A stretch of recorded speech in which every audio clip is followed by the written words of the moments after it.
Good morning. Welcome to Murder and Coffee, TPK Roleplay's GM talk show where we discuss all things TTRPGs and game mastery. Sake. I am Dr. Tyrant, and I will be one of your co-hosts this morning. God. I'm Sorry. joined. It's fine. This stupid thing isn't going where it's supposed to go. It's all It good. is locked. It's all good. There we go. Now, can we start over? Nope. We're powering through. It is the morning, and I am not good in the morning. So, welcome to Murder and Coffee, where I'm about to murder slobs. Yep. Well, there's the murder, and we have coffee. But anyway, back to my pre-written spiel. I am Dr. Tyrant, and I'll be one of your co-hosts this morning. I am joined by our second co-host for this episode, Proper Nerdy, as well as our very special guest.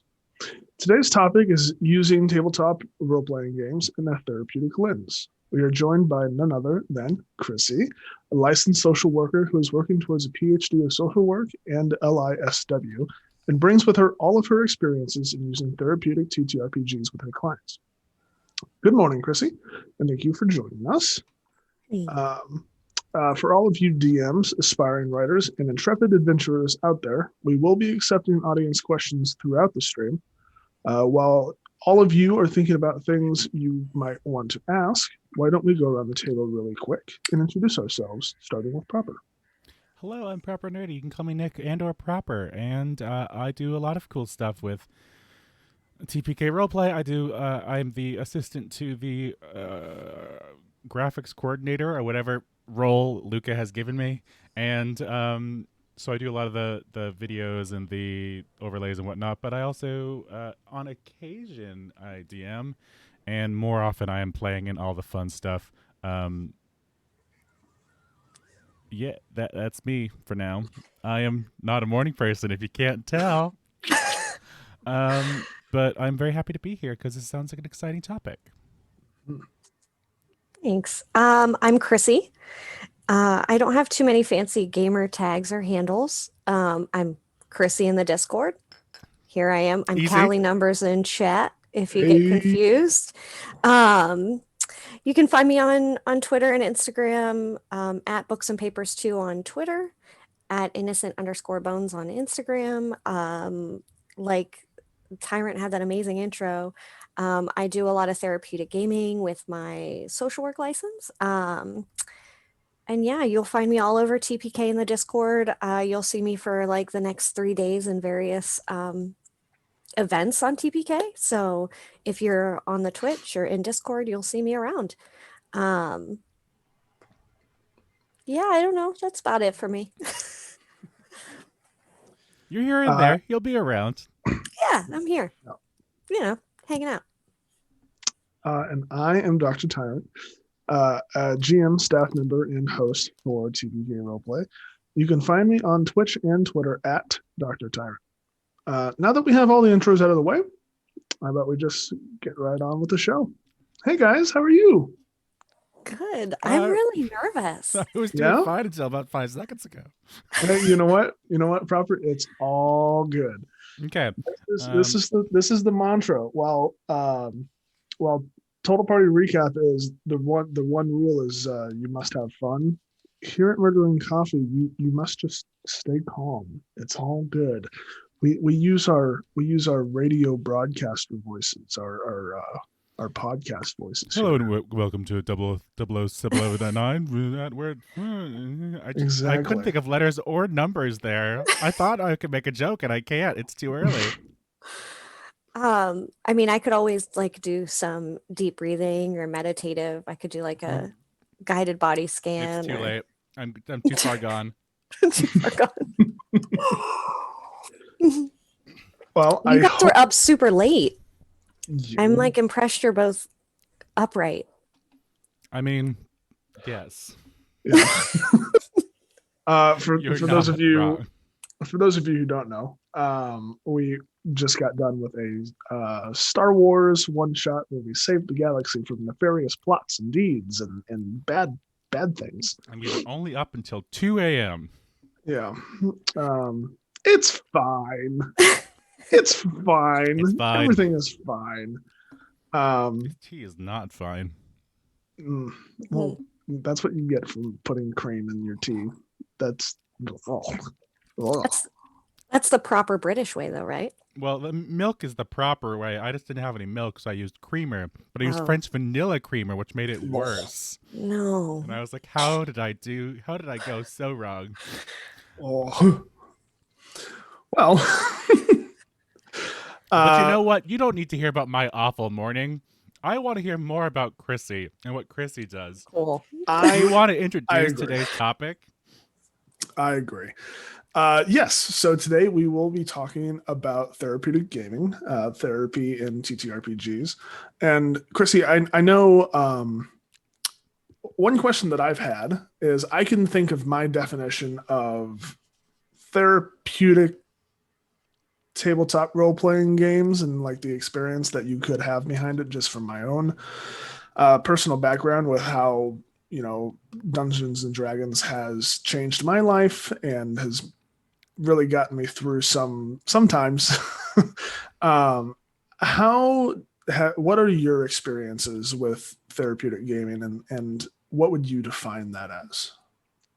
So I think that in general, therapeutic gaming and therapeutic tabletop gaming can be pretty inclusive of anyone's understanding. I think it has the ability to kind of be and be labeled as whatever a person needs it to be. I think that's why I like it so much. And I think that's why I'm drawn to it. So the idea of therapeutic tabletop role-playing games or therapeutic gaming in general is the idea that we're going to take some therapeutic interventions, meaning we're going to take some things that you would learn in therapy, and we're just going to put them in a different environment, and we're going to give people the chance to like play or imagine or experience or whatever that looks like for them or whatever they're looking to try to do in a safer setting, rather than, oh, I'm going to go out into the world and try some of these things that I'm really anxious or uncomfortable trying. It kind of gives them that safe space to do it. That being said, I think that sometimes when people hear the word therapeutic, they think that it has to be kind of like, tell me more about that. Yeah. So they imagine those like open-ended questions or having a therapist ask you why you would do something or how or what that feels like or anything like that. It's not quite that, kind of like staunch or buttoned up. It's a lot more free flowing, I think, than people imagine it to be. So it can be anything. It's really cool that way. Yeah. And my mind immediately wants to dive into like the practicality and science behind all of this. Yes. I know that's probably not the way we want this episode to go though, so I'm trying not to, but the thing that pops into my head is, there's certain things that someone who might be seeking therapy couldn't necessarily act or flesh out in the real world, and it might be easier for people to dive into the reality of their situation, not in reality. And so it's definitely, I mean, for instance, let's say someone experiences the death of their father, and you engage in therapeutic TTRPGs, and the same thing may have happened to their character. Maybe experiencing that grief and coming to a resolution in game might help them also do so in real life. That's kind of the where I'm going with that. Yeah. So what you're saying without using kind of clinical words is just simulation therapy. So it's funny because we can use simulation therapy or simulations in general in all sorts of different fields. They do it for astronauts and any sort of like different thing where like it's a little bit dangerous to put them in the actual environment just to like Right. see if it goes okay, maybe. Right. So it's simulation therapy. It's the idea that we can set ourselves or our characters into these places and see like, okay, well, if I try this, what's going to be the outcome? And maybe I can take that and then apply it into a real world situation. Um, if it goes well, I can try that. If it doesn't go well, I know not to try that in the situation in the real world. So it's essentially simulation therapy. There's also a lot of science behind and again, I know you want to get into the science and I love the science. So I also want to do that because that's like where my focus is. But, a lot of it with just gaming in general allows that bilateral stimulation. So it gives your brain the ability to work it in two different ways. And then it releases all of this anxiety. There's a reason why when sometimes, within reason, you sit and play a video game and somehow 2 hours have disappeared and you feel Right. a little bit more relaxed. And it's because your brain literally does this bilateral thing and it creates this stimulus effect where it's like, oh, I don't have to think about all of those things for 24 straight hours a day. And I don't have to be riddled with anxiety and I don't have to feel all of these things uncomfortably. Um, there's a ton of science behind it, which is why it's beautiful, but it's the therapeutic gaming community is like, and this is just my observation is like, people are like, but remember, back in the day when like, video games are bad, Grand Theft Auto, you're going to end up stealing cars. It's Dungeons like and Dragons is the devil. Dungeons and Dragons is the devil. Like, it's like people get these very skewed ideas. So, making sure that we're talking broadly, I guess is the best way to put it, encompassing everything and showing people it's not quite what they think it is. I think Right. that's the beautiful thing and what really matters. And you talking about kind of someone losing themselves in the game and being able to distance themselves. Good Lord, I cannot talk. Hey, From you're the one who their decided to have this show in the morning, fam. hey, you know what? You're right. This But could it's have been fine. murder in decaf, but instead, It's okay. I what was I? Distance themselves from their real life problems and reality, and we see that here at TPK as Yes. well. I know a number of GMs, myself included, whenever we leading up to a game, either that we're GMing or playing, and it can the stresses of life can get in the way and definitely cause some anxiety beforehand. Um, but as soon as you take that step into your non-reality, it kind of becomes your reality for that Yes. time that you're in it. And so it definitely is. It's a good tool. It has been a good tool for a lot of us to distance ourselves from what's happening in our lives and take a number of hours to just be Gruff, the Minotaur Barbarian, or Estelle, the Warforged Bard. So, or Peaches. or I don't even Peaches. remember what Peaches was. It was a halfling or gnome. I She can't was a remember. gnome barbarian. Gnome, that's right. Yes. Peaches, just A the small gnome barbarian. small, Very small, small. small, small, but with big heart. Yes. Yeah, she tried real hard. Yeah. Um, but yes, speaking of the game, speaking of gaming in particular, I can't I can see how it would be if it's designed to be a therapeutic game. I can see how it would be a little different from a regular game. But in your experience, do they differ? Does a therapeutic TTRPG game differ in any way from a regular game, or is it somewhat the same? Yeah, so there's a couple of different ways that it's different. I think mechanically we do things a little bit different, and I think there are just some general rules that are different, right?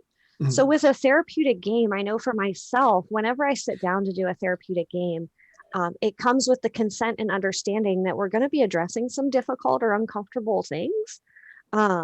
Whereas in regular games, we send out consents and say, what can't we talk about? What uncomfortability don't you want to touch on? I don't want to bring, I think, who is it, Luca, who has Mhm. her, don't bring your real life into my fantasy. Yeah. Um, what real life stuff don't you want to talk about? You know what I mean? Like, what can we avoid to make you feel safe and comfortable? Where therapeutically, myself as the clinician, I kind of say, like, okay, so you're experiencing a lot of heavy grief. That grief could have been traumatic. We're going to address that. We're going to play with that a little bit. So We you dive headfirst into it. Yeah, to some degree, right? To whatever the client or the player is comfortable. And they know that going in. So I think that's where it kind of gets a little bit different, is where in regular games we want to attend to people's sensitivities. Um, Therapeutic games can take those sensitivities or those things that they're experiencing and kind of immerse them in a safer way. Again, going back to that simulation, if you've experienced a traumatic event, we can kind of like mock that traumatic event and see how things could have been done differently, been done A, B, C, or D way, um, while still kind of touching on all of those uncomfortable topics. And I think the other part is the consent and understanding, right? So um, when people seek me out as a clinician or as a game master to do a therapeutic game, they know they're going to be addressing some of that stuff, and we have a lot of those uncomfortable conversations. um, what are the things you want to be dealing with? What are some of the things you want to touch on while you're playing? um, and that can get kind of emotional, right? So I know that a lot of the conversations with DMs, I know for myself outside of therapeutic games, a lot of those conversations are, I don't want to talk about this because it's too emotional for me. Right. Whereas people are coming to me in a therapeutic game and saying, I need to talk about this stuff. It's really starting to become problematic. Okay. Which So I go want to ahead. say that's an important distinction because uh, as much as this episode is about therapeutic gaming, a normal game should not be a therapeutic game. If you agree with me, let me know. Mhm. Because, like, I am a normal person who is not trained in therapy or in social work in the slightest. And if this happens in a real game, it's something we have to talk about between players and between GM and the player. But it's not something that I can, like, professionally work through. It's not something I am able to do. And so it's something that you need to make sure isn't a part of a quote unquote normal game, because that's something that you don't want to, like, delve into those waters in a normal game because you're not trying to do that. So, like, I think it's a clear distinction. Is the consent form is there so that we hopefully don't have to talk about any of these, like, deep rooted issues, but it's good that there is a way to do it.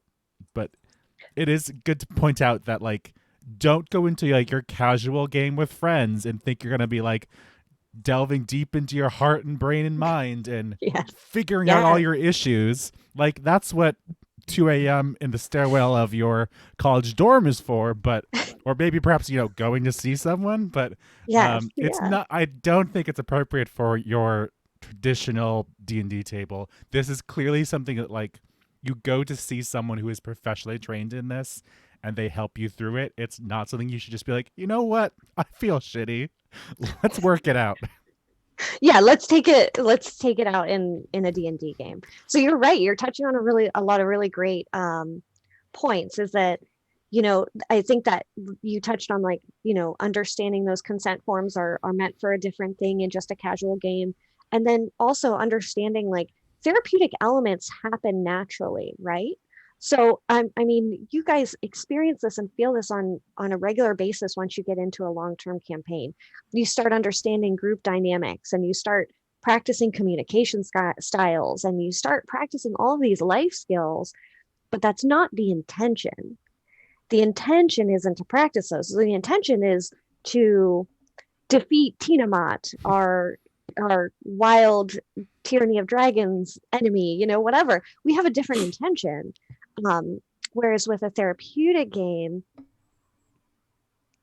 it's like, okay, I'm going to set the intention on at some point, Chrissy as the therapist is going to touch on my anxiety, trauma, emotional depression, whatever that is, whatever it is that you and I have set up as the clinician and as the client or patient or as the player, we know we're going to touch on that at some point. Whereas you guys, you do this all the time. It's one of my favorite parts of the Harper's campaign is that you guys regularly, I'm such a Harper's fangirl. I don't care what anyone says. I'm such a fucking fangirl for Harper's because I see the therapeutic elements unintentionally happening, right? So you guys do, you know, the communication practicing. I watch, you know, as you guys practice these different styles of like, okay, well, I'm going to approach this character differently because last time I did this, it didn't go well. Or, you know, having those outside RPs where you don't even intend for it to happen, but suddenly you're like, oh, that really went well. And I watch it on screen, you know, we watch it on Twitch or we watch it on channel or on stream and you guys have, literal reactions to, oh, when I change my behaviors, I get different outcomes. That's cool. That's therapeutic, but it's not therapy, Right. which is where it differs. So yeah. Lucas Proper, mentioned you're several on. times in chat that like unintentionally she might be playing a game and all of a sudden she's like, oh wait, I'm actually working through some stuff, but in Yes. roleplay, which is great. And the one real reason I wanted to join this panel today was that I don't have any experience in this side of gaming, but one of the first things that introduced me to D&D was a bunch of queer friends because, you know, who doesn't love them? And so when I got involved in D&D, it was like right around a good time in D&D where the queer community had not taken over D&D, but it really found a home in the world in tabletop role-playing games because as queer individuals, for people who aren't out and open, it was a safe space to play something weird or different, whether it's a different gender than the one you were born as, or perhaps is a different sexuality, or different just different. Like you could be a different person, and sometimes you feel like in the real world you can't be yourself, and so the tabletop role playing community was like a way for queer individuals to start like trying those things out. So it wasn't necessarily that they had it's not necessarily that they had traumas they had to get through or that they were dealing with anxiety, but like they were it was another very similar topic of not personality, but of individuality and understanding themselves. Yeah. So, and that kind of touches on like, who might benefit or who would do well in a therapeutic game. And I hate giving generic answers. I hate it, but I'm going to give a generic answer and say like, everyone should probably play a therapeutic game at one point or another. Not because I want everybody in therapy, but because there are aspects of all of ourselves that deserve that safe space to explore. For me, I know, you touched on the queer community. That's also another one where like that for me was a big one that I explored a lot was my anxiety, right? And my depression was another, right? So, having these like moments where I can sit with a group of people and explore and kind of try out all of these things. I always use the LGBTQ community as an example. And I also use people like veterans as an example. So we have this whole community of people who are like deeply underserved, who have possible trauma, emotional or whatever kind of issues they have going on. And we throw them into a world that's not used to seeing them or has a different idea of who they are than what they feel they might be. And D&D and therapeutic gaming just kind of gives them a safe space to say, as I'll use veterans as an example, I'm not the hero you think I am. I've actually done some pretty awful stuff, right? They have to play with that. for the LGBTQ community, I know for myself, I had to explore in a safe way, you know, what am I? Well, who am I? What am I doing here? Like, what is this? What are these emotions and feelings that I'm experiencing? And it creates that place. And you can do all of that without it being a therapeutic game. But I think the cool bit is knowing that there are therapeutically intentioned games where we can set an intention of like, oh, if you want to explore your sexuality or your identification because it's fluid and it's able to be changed, we can do that. That's cool with me. So it's pretty great. Awesome. And you actually answered a question that I was gonna bring up is, would you recommend everyone to engage in this type of game at some point? And so thank you for preemptively answering me. We did get a couple of questions in chat, which I think will be a good bridge to this next side of the conversation that we're going to have. So Cole Robbie asks, what system outside of D&D do you think would be best for therapeutic TTRPG gaming? Okay, so I have a couple of different answers here. So I'm a huge fan of Monster of the Week. I'm a huge fan of Kids on Bikes. I think Tales from the Loop is a good one for people who have adolescent trauma. So we're talking about people who might have experienced exploitation or neglect or abuse or anything kind of a little bit more traumatic, because in Tales from the Loop, one of the major rules in that is that like you can't hurt them. Don't hurt the kids. And I think that's really important for kids who have experienced hurt. The kids can't die. You can't hurt them. That's just not an option. You're like, don't do it. So I think that's really great. I also really like Stuffed Fables. That's going to be more of a board game sort of role-playing game. I like things like that. I like, there's a lot of games out there right now that are just tabletop games that I think are super helpful. So I could go in any number of ways, but as far as like different platforms for role-playing games, I would go with Monsters of the Week, Kids on Bikes, Tales from the Loop. Those are the big ones that jump out to me right now. Yeah, and the one that really jumped out to me and what I was thinking about would be Monster of the Week. And I just think it's an incredible system for this, because it gives the player so much agency and creating everything around them and dealing with situations how they want to and how they can think of. And I'm probably missing something in terms of the overall therapeutic benefits of the system itself. But that's the thing that really stuck out to me, is that you're giving the player pretty much all of the agency. Yes. And Monster of the Week, if those of you in chat are not familiar with Monster of the Week, it is a D6 system, and only the players roll. So the players are going to tell the keeper exactly what they want to do. They're going to roll for it, and based on the roll is they either do it perfectly, they get a mixed success, or they fail. And the only time the keeper is going to do something is if it as a result of a bad roll.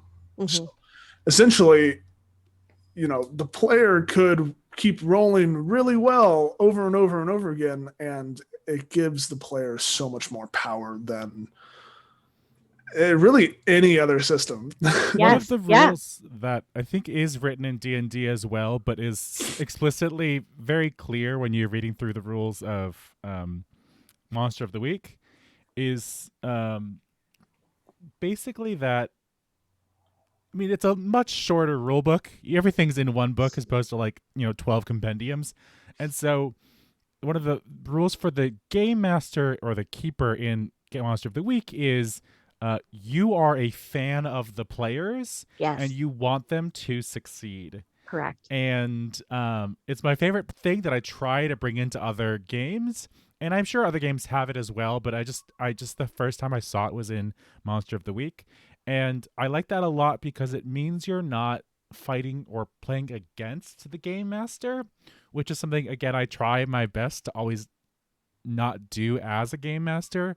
I if I'm if I want to tell a story, I want to see all my characters succeed in what they're doing, but I don't want to make it. I mean, I'm not gonna railroad them or whatever, but like I want to see them do well and do amazing role playing. So I just like that rule in there because it breaks the we're fighting against an evil game master who's trying to kill us all, and like that's, I'm sure, a bit of tension from a regular game that you don't need to get involved in a therapeutic game. Yeah, absolutely. So you guys have touched on like the two major reasons why I love Monster. Like I love it. I think it's so great. It does give the autonomy and agency to the player. It gives the player the ability to say like, no, that's not what I want to do. That's not what my character would do. That's not what I would do. I'm going to do this instead. Without having to, I mean, there are role checks and things like that in place, but without having to base it on a full stat, right? I want to run away from this big bad evil guy. I just want to run. Okay, well, we're not worrying about your athletic score or your strength score. You're just giving me a roll to see how quick you can get away. Because I'm not going to make you stay there if you're trying to get away as the game master, like Proper said. Like the GM and the keeper in Monsters is like, we want to help you be successful. It's up to you how creative you can get in that successful. And it also creates like that space kind of to know that the GM isn't against you. And that's the other bit that I love about it. Now, that being said, do I think that D&D GMs or DMs are out to get their players? No. Well, maybe not. I suppose I was going to say, maybe a little bit. I was going to say, yeah, maybe sometimes. But I think that there's like a different understanding in the platforms. When you play a D&D game, I think it comes with the understanding that it's going to be a little bit more rules driven. And I think some of that is why people don't play them. When I tell people like, oh yeah, I do therapeutic D&D, they're like, that's got to be a lot. And I'm like, sometimes, whereas I'm like, oh, I'm running a monsters campaign and it's just a therapeutic game. We're doing coping skills or communication or whatever. People are like, oh, that only has a D6 and you only have to multiple D6s. Like, you don't have to worry about too much with it. I'm like, yes, correct. Yeah, you just bring, you bring 2D6 to a table. Let's go. Literally so freeing. Yes. Yeah. So it gives that space and that. Yeah. I gotta say, while we're still on this question, I have a friend who does very similar things. She works with teens. They work with teens, and I know that they use Dungeon World, which is very similar. It's like Monsters of the Week, but you're playing D&D, so it's like that same like fantasy world, but a similar system. So I want to throw that out there, that I've heard that Dungeon World works pretty well for this too. Yeah, that is another good one. It's less about the like specifics of what does the teleport spell do, and more about what do you want it to do, and we'll go with that. Yes. You have a little bit more freedom to decide what it looks like, and I think to some degree, I think that's what I love about those. And I'm probably name dropping all these TPK things, but I'm just like in love with TPK right now. But like, what I love about you JK, stay in love with TPK. Let's be honest. Oh, forever. You guys are stuck with me. What I love is like JK is a great example of this. Man, watching him as a GM, he'll say, well, you tell me, what's that look like? Like, what does it look like to you? And I'm always like, man, do you make this up as you go? Because like, I want to get in your brain. Like, I want to know how you do that. Because me as a DM, I'm used to, my player casts Chill Touch, and I describe an icy hand that comes out of there. Like, I do that work. Whereas like JK's great at like engaging his players in a way that says, what do you want that to look like? Right. I'm like, yes, dude. Yes. Do that therapeutic stuff and you don't even know you're doing it. And that is a great point, and it brings us into our next question. submitted by Fazul, who is David Dudka, who ran the game last night. Thank you so much for coming, waking up early, especially after the long night last night, and watching the show. And he asks, in my experience, building trust as a GM is the most important element of a successful game. What are your thoughts on building trust or not eroding trust as a GM, especially when you're playing with a new group? Wow, what a good question. I know. That's a great question. So for me as a GM, a lot of trust building comes. I'm lucky as a therapeutic GM with my therapeutic clients. I have a rapport with them already kind of set up. They're seeing me in an agency, or they're seeing me in a way where we've already kind of established them understanding the rules and the privacy and all of that comes with therapeutic gaming. For gaming in general, I think that that's an important thing to talk about, though, because for me as a therapeutic GM, the difference between being a GM and being a trusting GM is knowing that my clients can say or do pretty much anything at the table, and I'm not going to go within reason, right? So like if it's a regular game and we filled out a consent form and the consent form says no to A, B, C, and D, and then one of my clients or one of the players does A, B, C, or D, that's a hard no. But if a player is sitting at the table and they're like, I don't want my chill touch to look like that, I want it to look like this, and they describe this big wild thing, I'm there to like be a cheerleader. I'm not there to be like, that's not what the book says. Right. You know, and I also think it comes with a lot of outside conversations. Checking in with your players, right? Like, how'd you feel about that when that was going on? Like, was that good for, like, was I helpful to you in that? Coming from a place of more service rather than I'm the GM and I'm guiding this and I'm telling you what to do. I also think building trust is a process. So I don't know that there's any one solution to immediately gain a player's trust. But I do know that I have a general rule in regular games where, yeah, my characters, my players aren't going to die in the first handful of games. They're just not. Like, they might mechanically probably have died 10 times. But as the DM, I'm not killing them the second game. Like, we're just not, I'm not going to make it so that they can't enjoy themselves and get comfortable with gameplay and get comfortable in the game just to yoke that out from underneath them and say, nope, got to start over with a brand new character. Like, I'm like, okay, so we're going to keep this going for a little while as you start to learn how this goes and how consequences affect you. Then I might yoke the character if you do something ridiculous. But for the most part, I set some general rules for myself. Mm-hmm. And those players see that. They see when I'm like, that's what you're going to do? Let's go with it. And they're like, really? You're going to let me do that? I'm like, yeah. Yes, I'm going to let you do that. I don't know. I feel like it's a lot of talking. My gaming no, please, I'll take over. I feel like my gaming style is, I just thought of this a second ago, very Pokemon. That like I feel like in my preference would be that characters do not die, because I feel like if you're going to get invested in a campaign, it's like a movie. You kind of know the hero can't die. Or like if you're watching a TV series that's been running for years and you're like, okay, I know there's 4 more seasons after this. I know they're not going to die, but I still feel that emotional stress that they are in danger.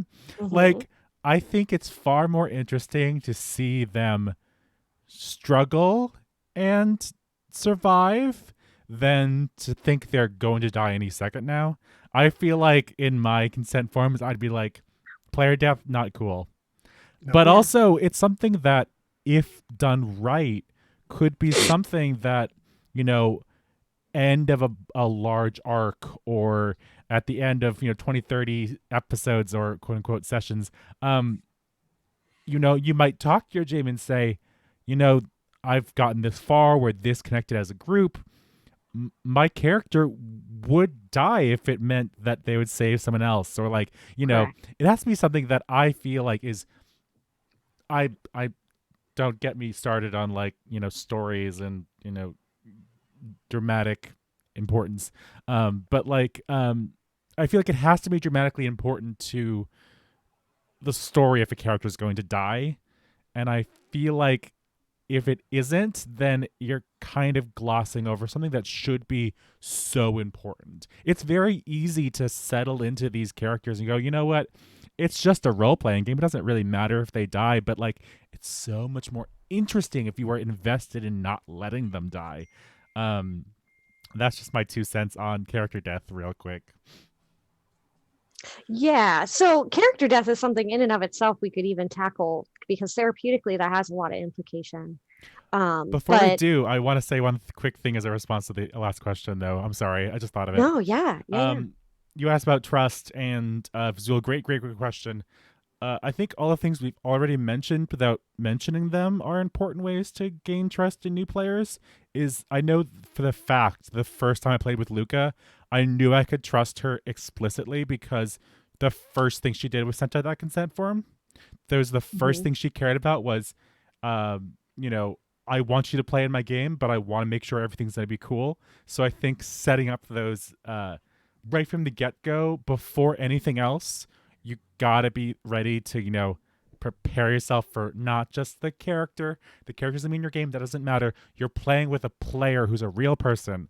And so making that connection right up front is far more important than creating trust from the get-go. I wanted to throw that in there. Right. And we're after this, we're going to be getting into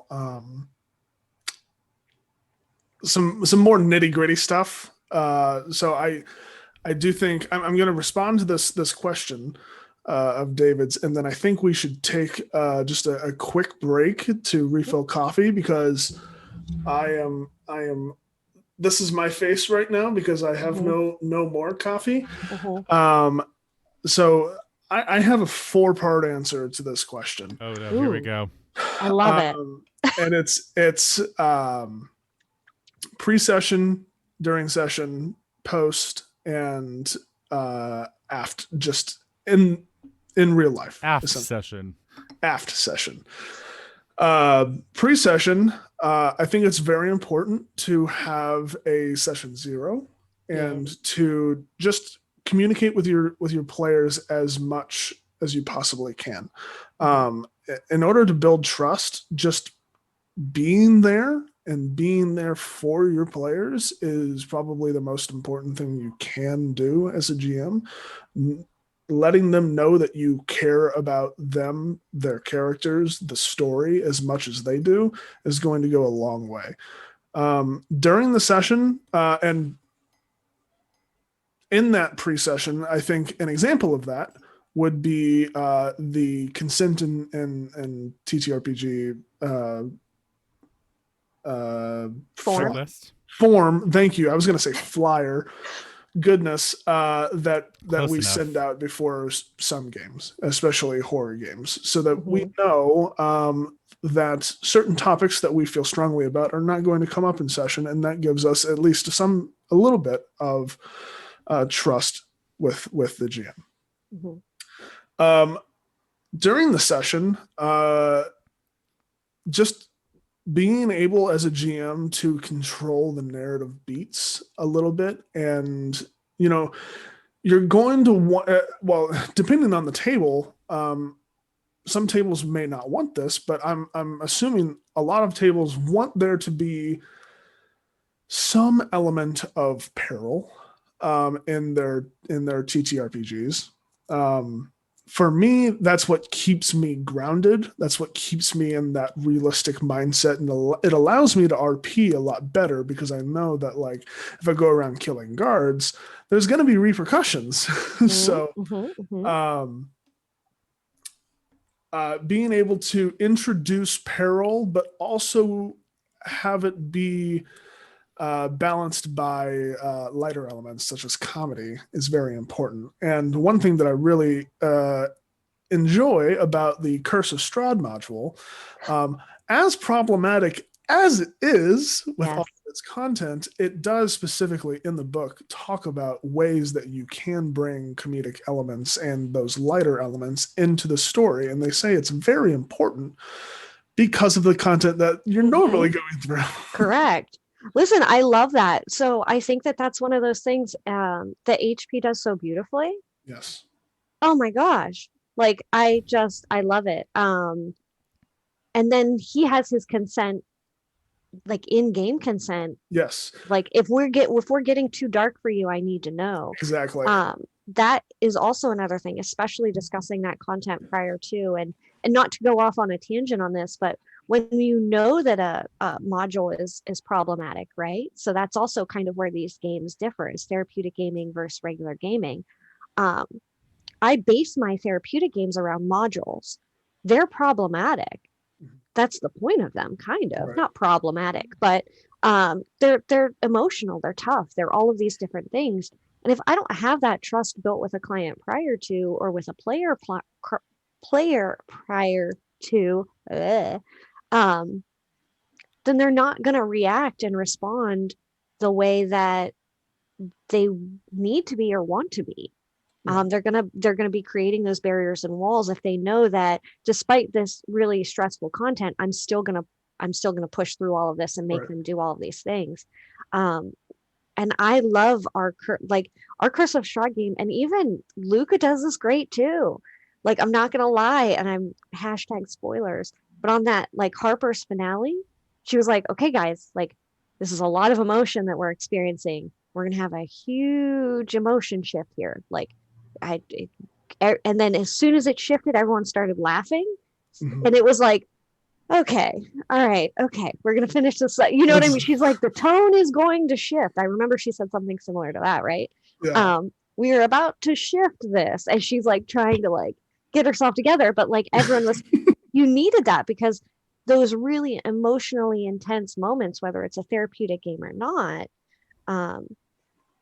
we're not meant to be running like this, like at a 10 all the time, and then it's done and over, and I leave you to your own devices. Exactly. And I think that's one thing, like you said, with Last HP Hero, he does an incredible job.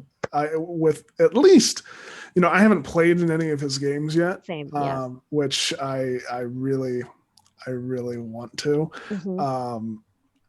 One thing that he does just phenomenally are the second and third points, which are a lot of GMs like to use the stoplight system in TTRPGs. Thank you for bringing that up. I was going to say, Game of Saint does this. Yes. So green, yellow, red. If green, you don't necessarily have to do anything. If you so the stoplight system has you have a yellow and a red object around your person, and if you hold up a yellow, it's essentially, hey, you don't have to stop the game, but like let's just kind of navigate down this area.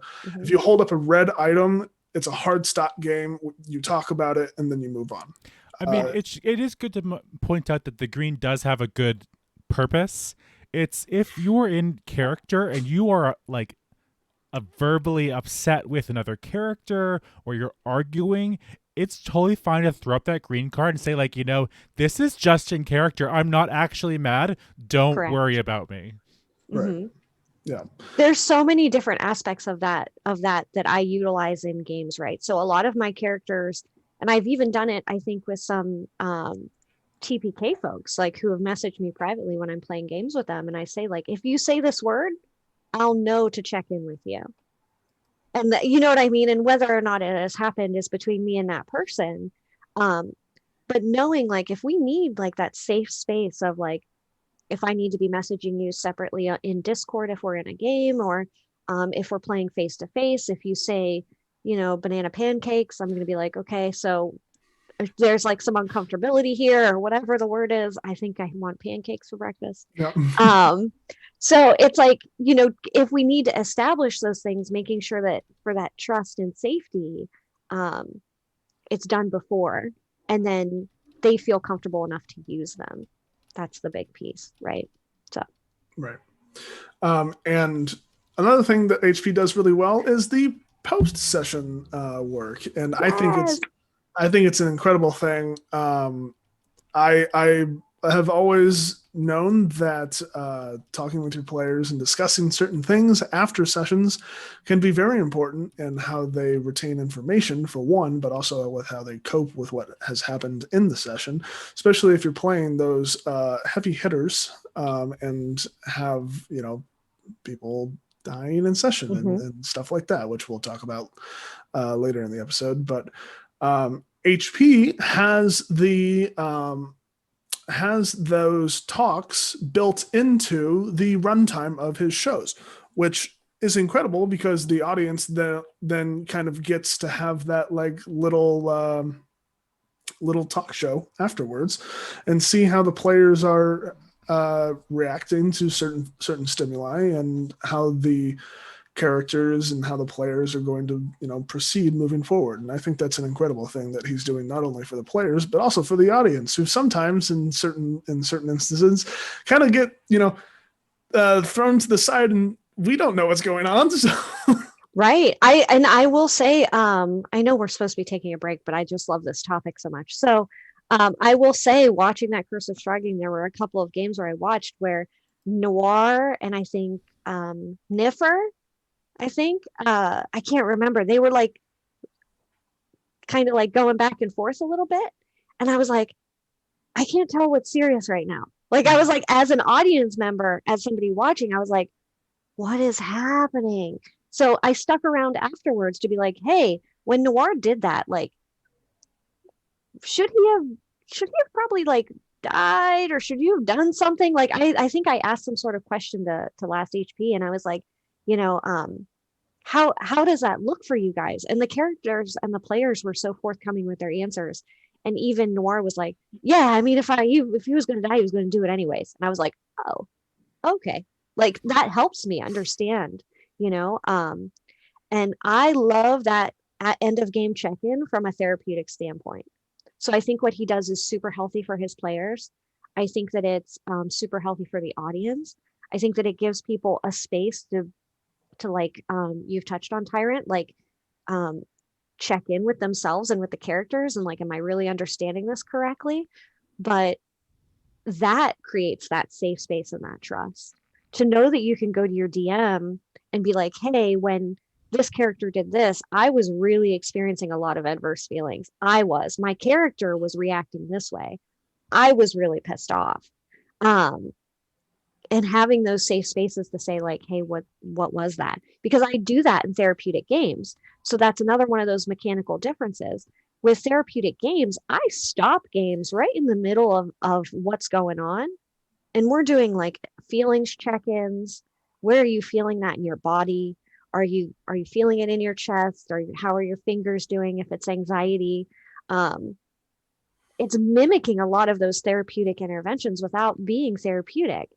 And I love that, because I do think that while like, everyday people can do therapeutic things, it's helpful to know that there are other safe spaces to kind of practice some of this. You guys do it great at TPK. We do it great at TPK. I guess I should include myself in that, right? I just said you guys were stuck with me and I didn't include myself. But. Absolutely. You better include yourself in there. But the last part of my suggestion, I guess all these have been suggestions, is when you're not immediately before, during, or after a game, still keep up with your players. Make sure they know that you are interested not only in the game but as them in their lives as well. Because if you're going to try to build that trust, it's a lot easier to build trust between a player and a GM if it's between a friend and a friend, not just some face they see every other Thursday. So. Right. Yes, absolutely. And I will say that, from a perspective of like joining a recent, like kind of, I'll use like long-term, persistent, whatever word you want to use, kind of campaign.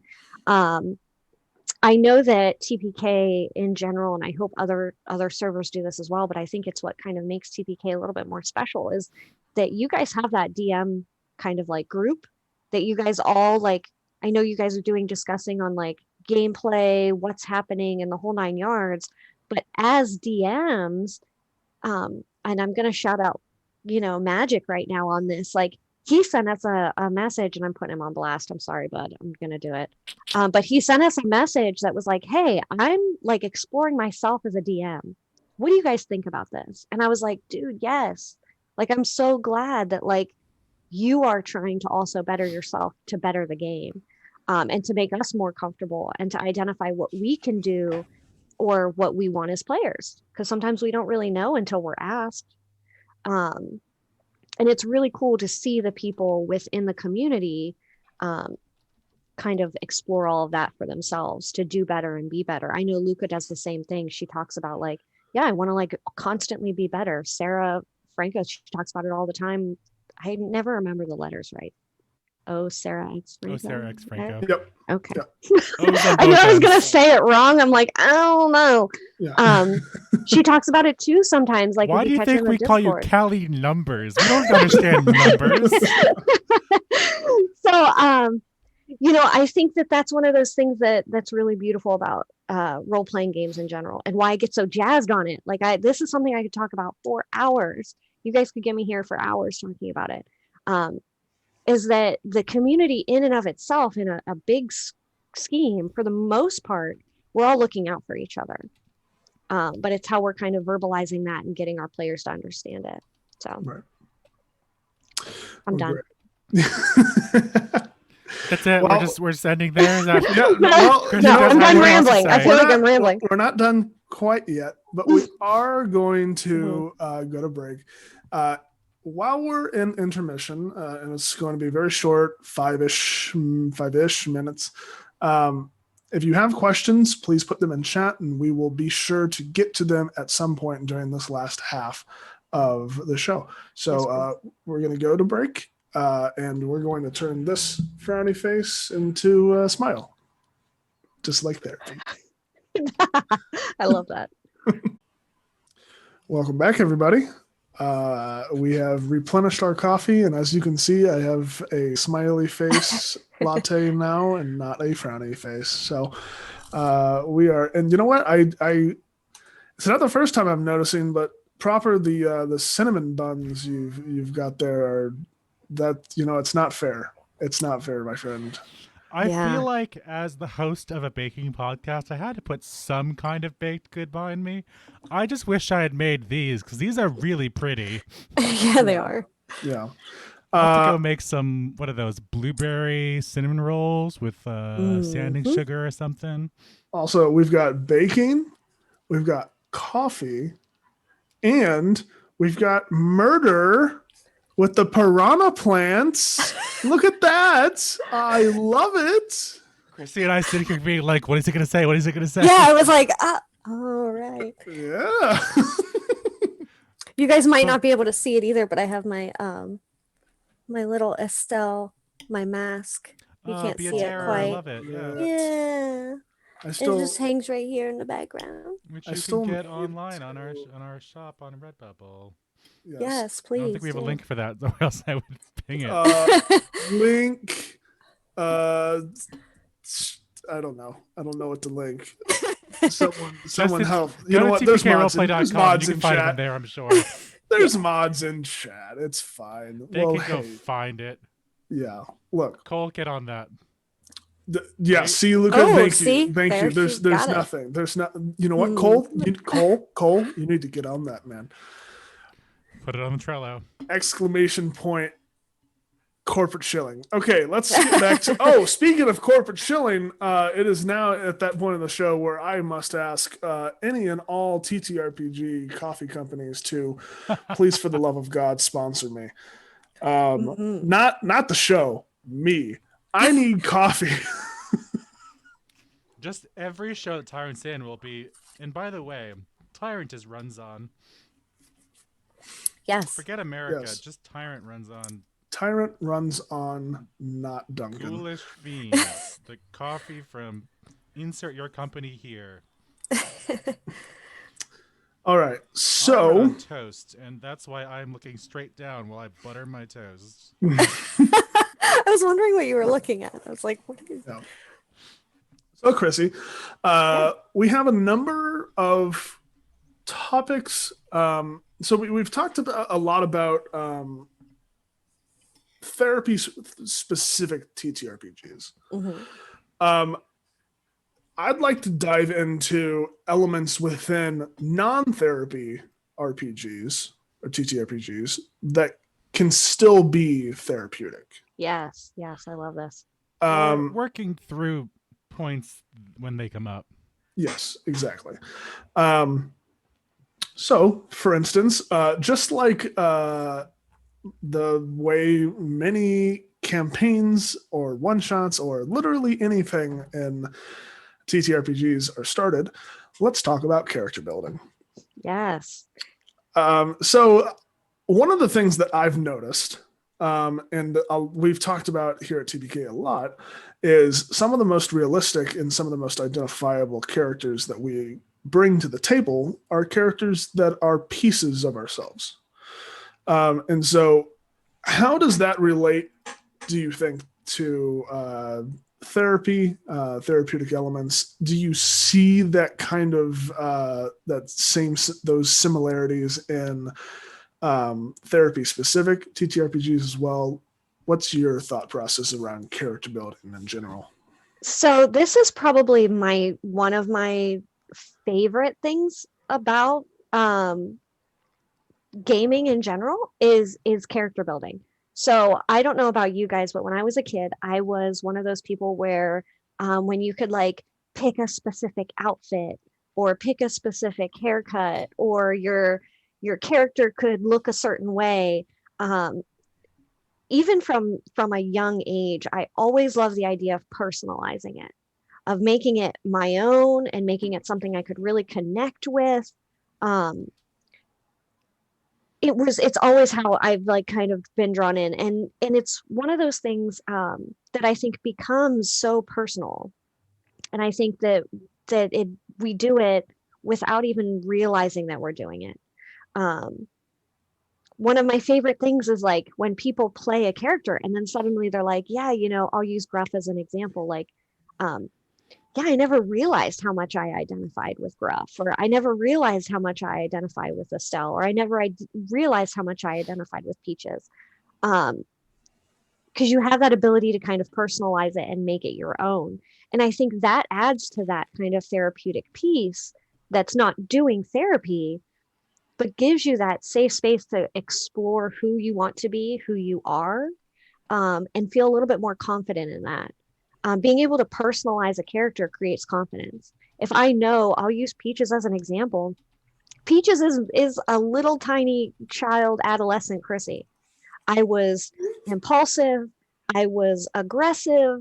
I was intrusive when I probably shouldn't have been, trying to like do things that were not probably in my place to do.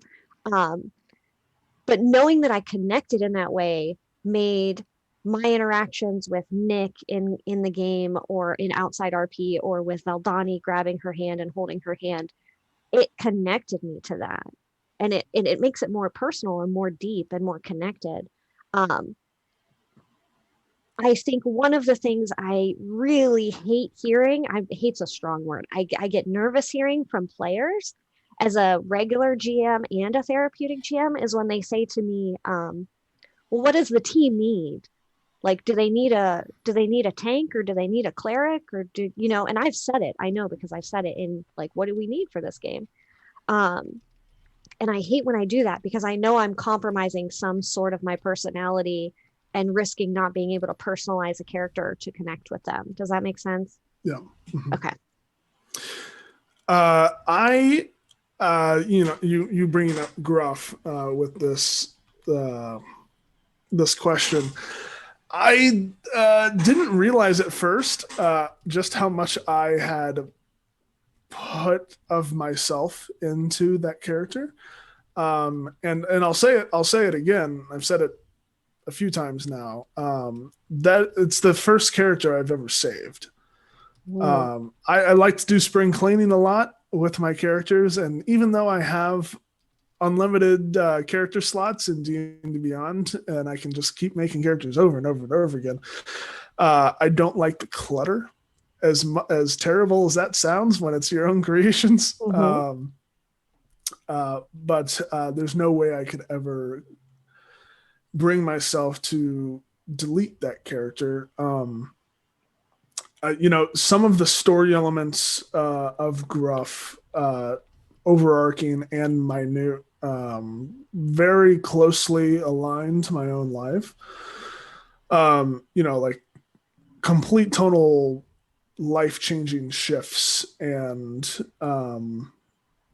the exploration of, okay, this is what I once did. Maybe we try this instead. This is more productive. This is more creative. Um, Moving from, you know, egocentric to, more concerned about others, Mm-hmm. that kind of thing. You know, a lot of different elements in there that I've been able Yeah. to subconsciously slip in that I did not necessarily think about. But when you're playing a character that has those pieces of yourself in there, that you can directly identify with, I think that it kind of naturally happens. You Mm-hmm. you tend to rely on the experiences that you've already had and apply them to the situation at hand. And I Mm-hmm. think that's where a lot of the really big moment realizations, and then you looking back and thinking, oh wow, I guess it has been building up to this for a while. I feel like that those strong story elements kind of derive from that kind of character creation. Yeah, and I think that there's that bit of role-playing games and tabletop role-playing games that lends to our creative brain, right? And I think that to some degree we do these things.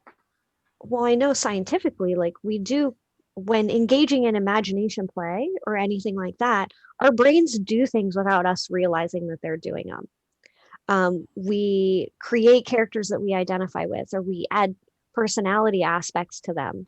I jokingly said, like, one of the things I don't like is when players ask like what the team needs. Um, but I've done that in the game. I've done that in games, and that's why I don't like it, is because then I don't connect with it, and I have to work harder to utilize what is in my personality. Like, how can I make this more personal, and how can I attach myself more to this character? And that's how I end up with characters where I actually end up absolutely adoring them in general, is because then I take what was needed and I add what I want. um and that's a funny thing that our brain does, I think, without us even noticing or being aware that it's doing it. One of my favorite things to do when I'm making a character, and I've only just started to realize this is what I do. Um, all throughout high school, when I was in theater, I was always cast as the dad or the cop, which is typecasting for sure. But it makes perfect sense now. And so, I mean, I was 6'4" since I was like 15. So, whoops. Um, one of the things I do when I'm making characters nowadays, and I've realized this in the last few, like when I play Herman, whenever I played Estelle, it's all the same kind of character choice. It's just playing the mom character. And I've realized why I do this and why I like doing this. I like picking characters who are really mundane.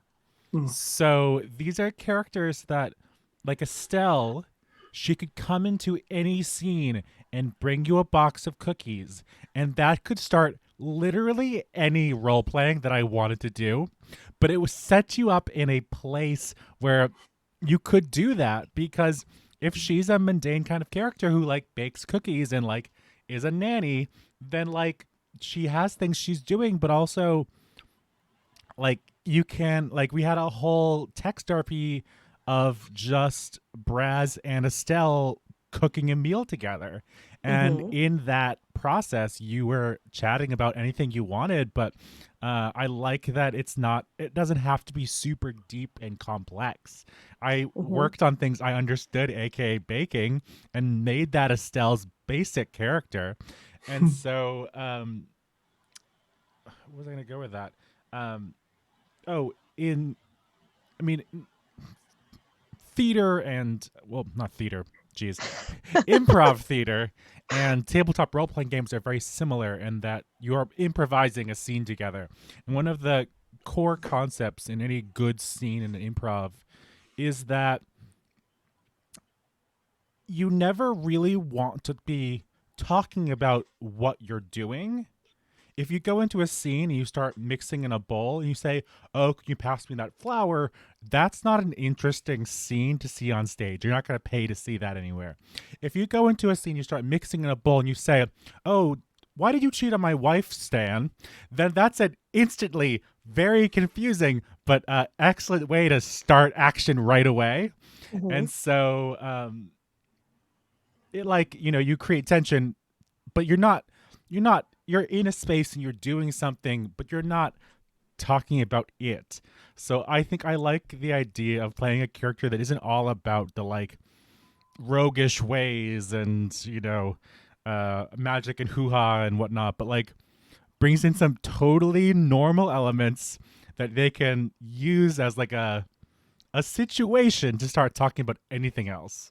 So that's basically where like the Beaterra scene came from, is that it all started with just, "Hey Veldani, I'd like to have some tea with you," and it was just a simple tea, and it was a place to put this deep upsetting, not upsetting topic, but like this kind of pure emotional topic in a fairly mundane setting. But I think proper that says a lot about like a person in general, right? So I think what I've seen from you as a person, and this is like taking it back to that therapeutic aspect, is like, man, you are one of the most approachable people when it comes to like having conversations. So I'm not surprised to hear that some of the characters you love playing are approachable.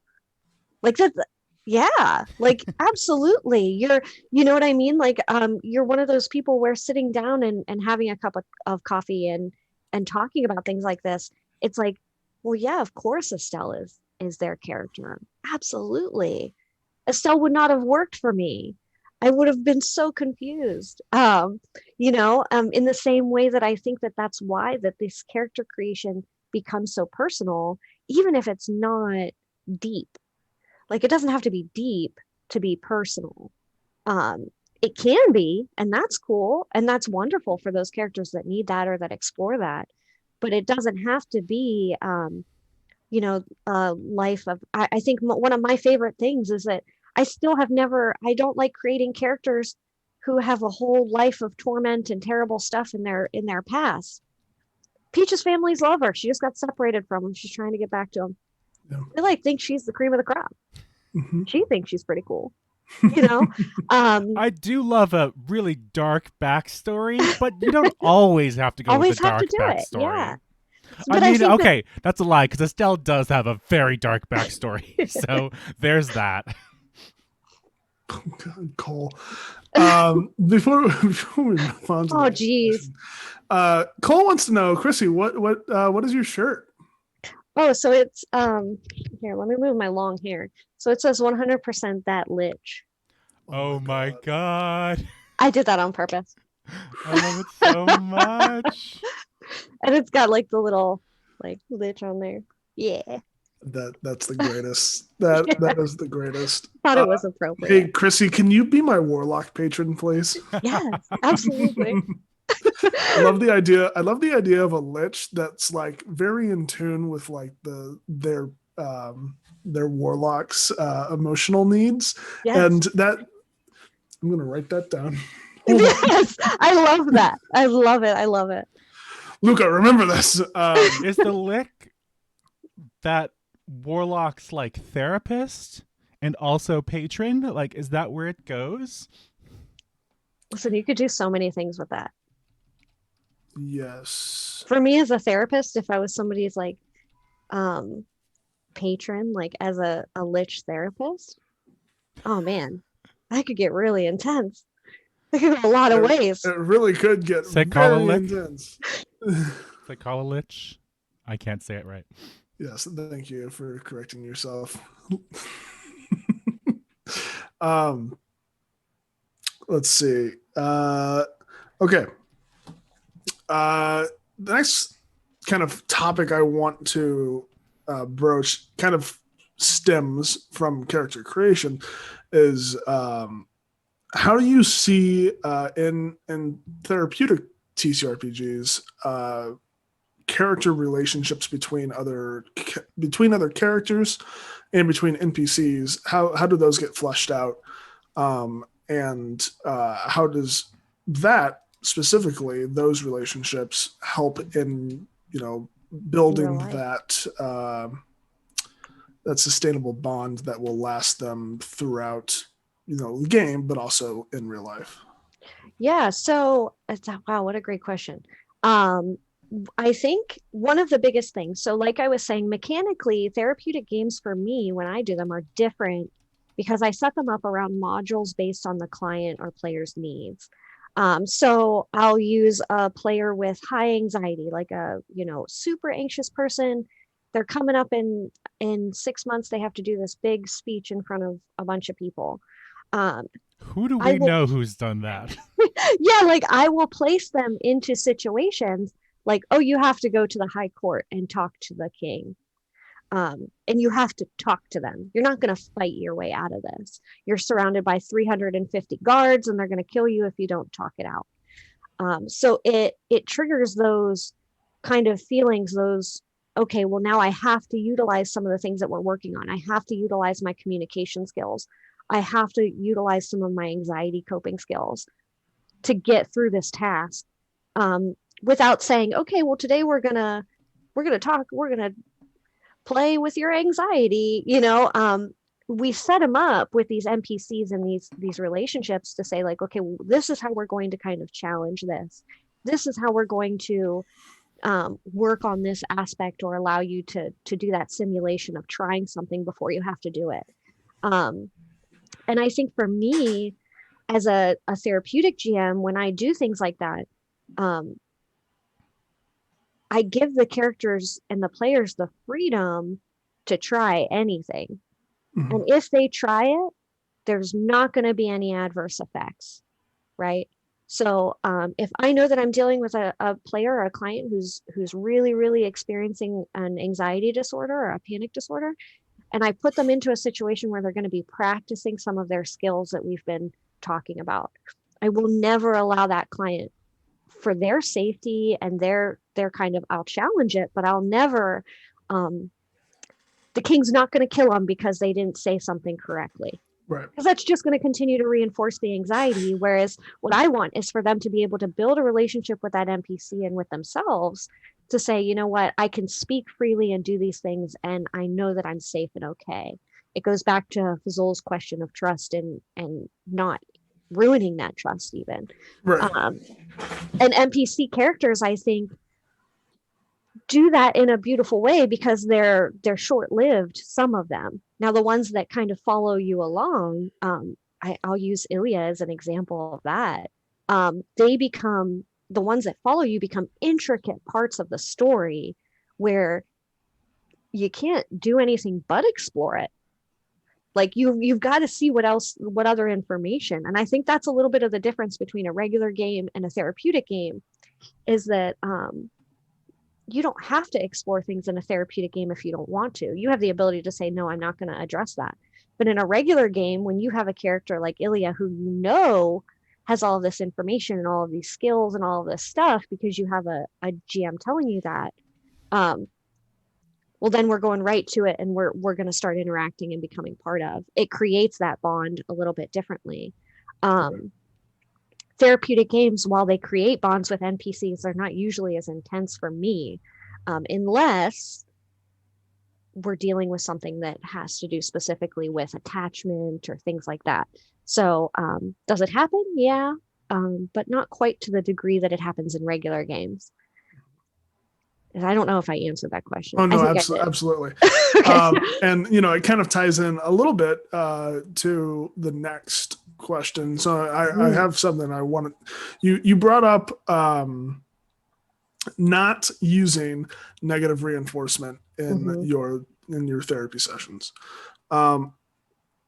In those big problem moments where you deal with disputes or emotional distress in game, or when you're approaching that subject that needs to be broached, those pressure points that you're trying to actively work out in the therapy. What elements of traditional therapy techniques do you use to kind of guide yourself to that point? And in that point, do you use positive reinforcement?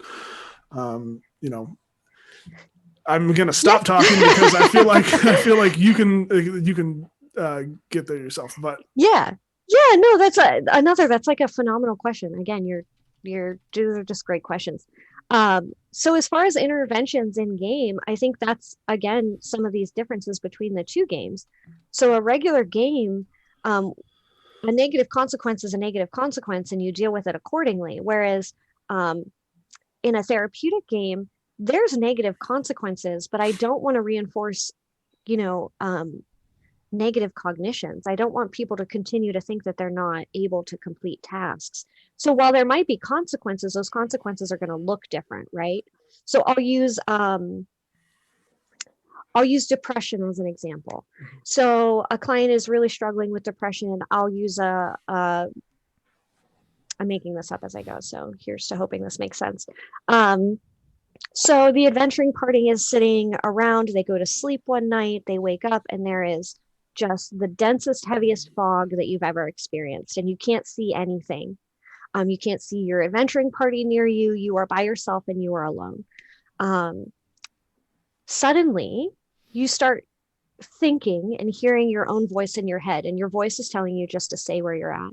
Don't move. Don't go anywhere. Just lay here for a little bit longer. What do? I just need a Constitution saving throw. And based on the DC of the Constitution saving throw, it's going to have a really high DC, right? Because we want them to be able to physically get up. If they can get up, they get up.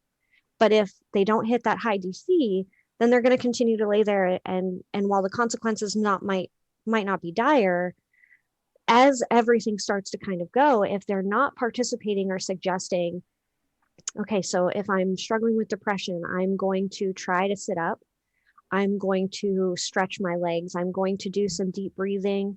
I'm going to utilize some of my cognitive behavioral therapy that we've been doing as far as like cognition changing, like thinking, changing the way that you're thinking, trying to challenge some of that thinking that you are doing. It's your brain talking to you. And then I'm going to try to stand up again. Okay, well, maybe we'll lower the DC then, because now they're trying something different. They're trying a different route. They're trying something different. So we're going to try a different Constitution save DC. So maybe they hit that one and now they're standing up. They finally stood up after 10 rounds of them trying different things.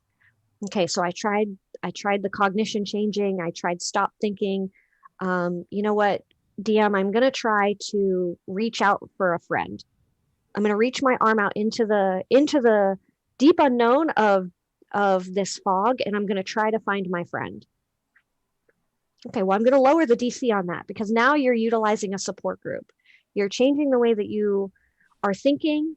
You're reaching out for help, which is hard for somebody who struggles with depression. Usually we want people reaching out to us, and for the most part, they should be.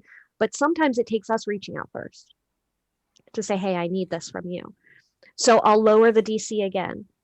If they hit that DC, they grab a hold of somebody. Somebody is now in their grasp. So they have a hold. I'm going to hold this person's hand. Okay. What else are you going to do? So now you got to give me another intervention that you and I have been practicing in therapy or that you've heard.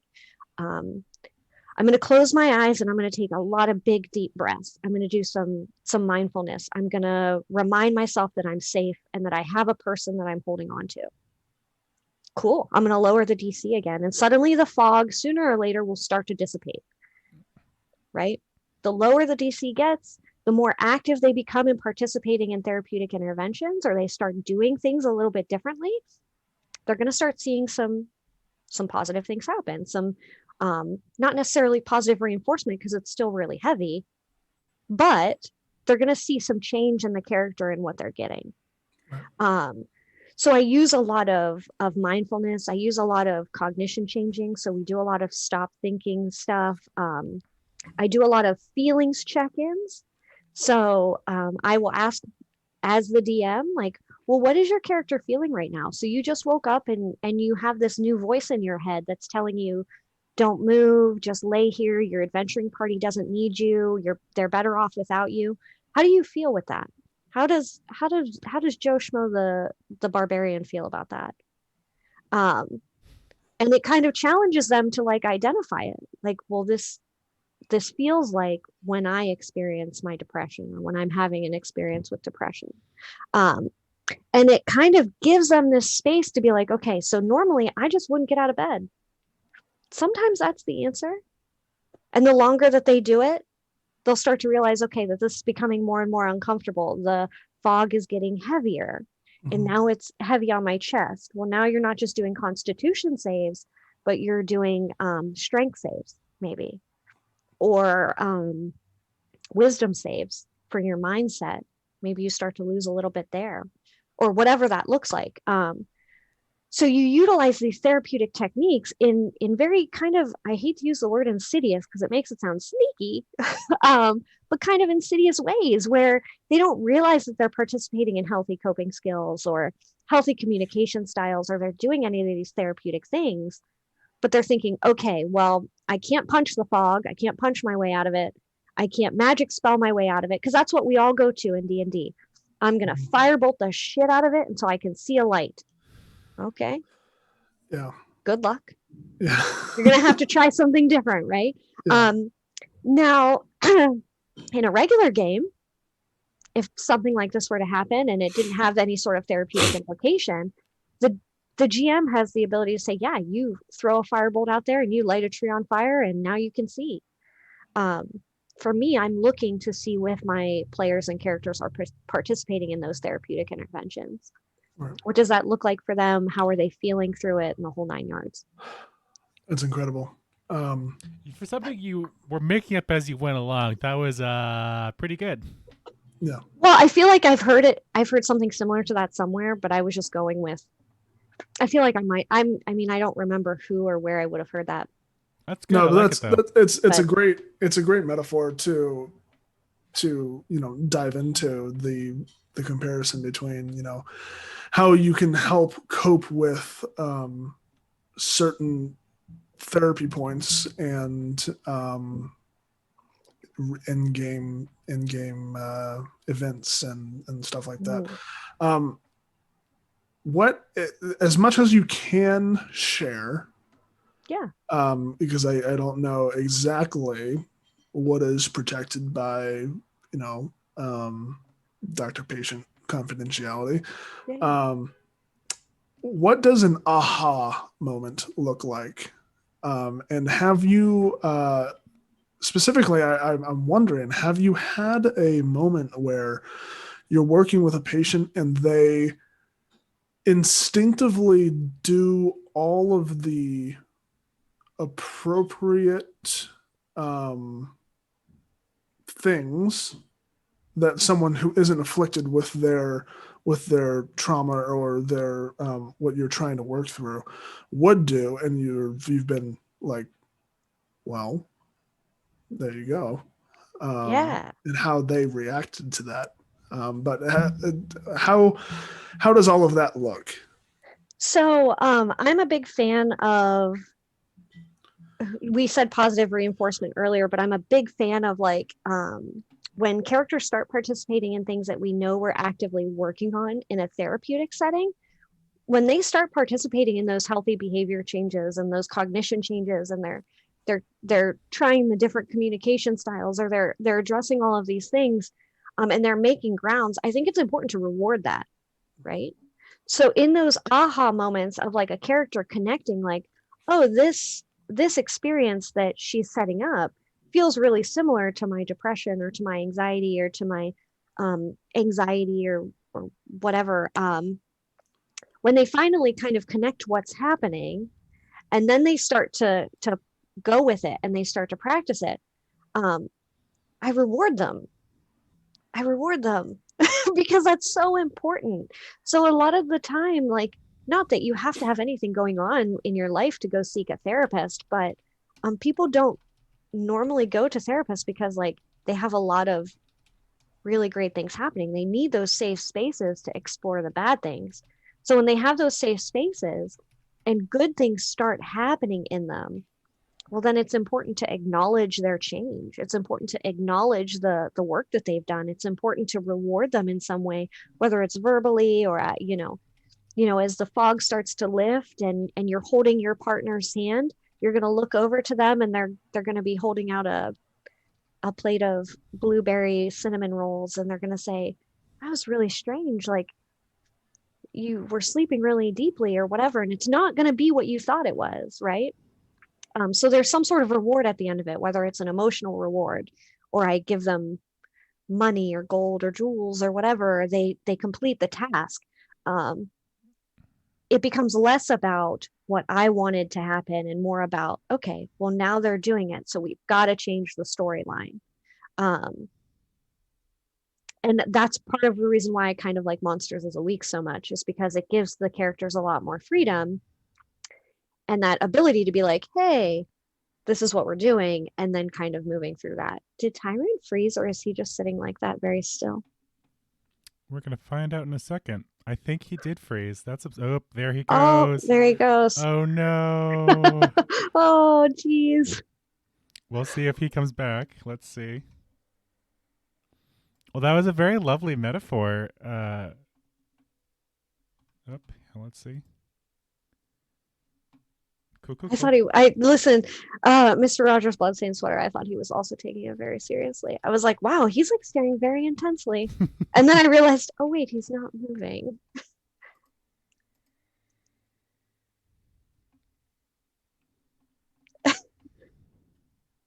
Oh no. Okay, well, give him 1 second and we'll adjust as needed. Let's see. Can I? Oh, Let's see. So it's Tyrant's internet has just crashed, which is upsetting because you're Dr. Tyrant now, Chrissy. sure, why not? I just thought we could see your faces for a hot sec while we're getting stuff figured out. I guess it's my show now. Mwahaha. Why don't we just keep talking while we wait for him to come back? We mentioned this a bit earlier, and tactics for players who are not in a therapeutic game, but this is something that I feel like this is Murder Coffee. It's our tagline as let's talk about GM life, and sometimes we're not playing therapeutic games; we're playing really totally normal games. Absolutely, yeah. Maybe. Someone named Brad in the chat says, tell Tyrant to use his hotspot. Yep, that's what I did. Oh, okay. Oh, hey. His name's Hey, Brady. Everybody. Sorry about that. My internet's been on the fritz for the last day and a half or so. I actually had like a full internet outage yesterday. So thankfully, we were able to at least get close to 2 hours in before it happened today.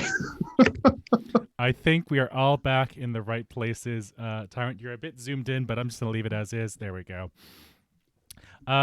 I was just trying to ask Chrissy about in a game, even just a totally normal game. So a game where these frameworks aren't there, where you're not there to work out issues, or maybe even if when there is, what kind of work can you do if there is tension between players? So not between characters, but between players. Like I'll say it out loud now because I'm the one asking the question. I've been in very few, thankfully, but I've been in a couple of situations where a player will say something either in or out of character, and it just kind of stops the group for a second. Or Yes. like someone or everyone in the group just isn't comfortable with what was just said in character or what the choice they made. If there is, if you if it's something that's about your character, or if another player imposes something on you, how do you deal with, what would be your advice, at least, to deal with situations where there is player conflict instead of character conflict? Because as I mentioned earlier, the green card is great because character conflict is what moves a story along. But if you are not comfortable with, or if you are angry with another player at the table, that can impede everyone's fun. And as a DM, it is unfortunately down to you to take that on and resolve that issue. Is there anything from your experiences you can say is a good go ahead, or at least a good starting point to resolve those issues? Yeah, so I think if you're going to be DMing or GMing in general, whether therapeutic or not, it's just helpful to understand conflict resolution and what that looks like. There's tons of different way to handle conflict resolution, and it's going to come down to your players and you and the whole 9 yards. But it's not hard to just have well, okay, let me rephrase that, because sometimes it is hard. It's never not appropriate to have a conversation. Like, a conversation is always the place. And I mean, I am the type of GM or DM where when I'm mid-game and something like that happens, I absolutely 100% will stop a game. Absolutely. And I will say, okay, so we're treading into some territory that I'm not sure we should be. Maybe we need to, slow down a little bit. Tyrant's staring very intensely again. You see to move your head every so often. Sorry. Nod along. I was I like to like stay very still just so you guys don't know what's going on with me. I was like, someone poke him. Is he dead? I was like, oh no, did we lose him again? That's really funny. I'm just gonna start shaking my head up and down, left and right, randomly, just in case. Yeah. Yep. Just feedback. Just yes, yes. I agree with this. Yes. So, I think familiarizing yourself to some degree with conflict resolution, and familiarizing yourself with group dynamics in general. So, there's always that idea. Groups work out different dynamics without even trying. It's because essentially D&D can be viewed as like a group therapy. So you're going to have somebody who steps up, and I know I do this, and I'll call myself out on this for our Tyranny of Dragons, right? So Ulta, we're fleshing each other out. We're trying to see like who is who and what role everybody's going to be playing. But Ulta's like, she's the impulsive, I'm just going to do it kind of character. I know that probably to some degree there were a couple of moments when I walked out of the keep in that moment where other players probably had ideas for things to do. And they were probably like, what are you doing? What are you doing? It's natural and it's to be expected to some degree. And if I would have said or done anything that was super outside of my scope or my realm or my anything, I have a lot of trust in my DM to where Magic would have probably messaged me and been like, yo, you're walking a line, let's just reel it in a bit. Now that being said, I think it goes back to Fazul's very first question of like making sure we have a lot of good trust at the table. That doesn't mean that conflict won't happen, but familiarizing yourself with the ability to have conflict resolution, how to address people, having the kind of, I want to use the word backbone, but the kind of backbone to say, okay, we're towing a line right now, and we're going to stop towing that line. And we can talk about this after the game. And then everyone kind of like obviously taking that in and then moving it forward. I do a lot of conflict resolution in regular games by way of adding in different elements. Okay, well, if the player says or does something really wild or wacky or crazy that's super offensive to players, I'll add something in that like now we're not even looking at that anymore. We're completely turning face and we're looking away so that it gets no more attraction. We're not giving it any more attention, no more attraction. it's not an easy thing to do. Group dynamics in and of themselves in a therapeutic setting, there's always going to be that person who's like Ulta, who's just they're going to say the thing, they're going to do the thing, they're just going for it. There's going to be someone who doesn't do as much, who's a little bit more quiet. There's going to be the person who co-signs the crazy person's antics, right? They're like kind of, yeah, do that. And finding those dynamics within your players and your characters and picking up on, okay, so sometimes I can expect these wild behaviors from Ulta. I have to watch the rest of my players when that happens. I have to see how they're engaging. Is it a player thing or is it a character thing? Right. And having those uncomfortable conversations. I do. And I'm sorry. That's tough. No, go ahead. Yeah. I was going to say, you said this very briefly, and is it a character thing or is it a player thing? One thing I do have to, I'm going to give my soapbox for just a hot second, because and I do apologize for this negative energy, but some people will pull the "it is what my character would do" card, and I think y'all will join me in saying that's not cool. Basically, my mindset is you are playing a character who is fictional. Do not pull "this is what my character would do." Make a different decision.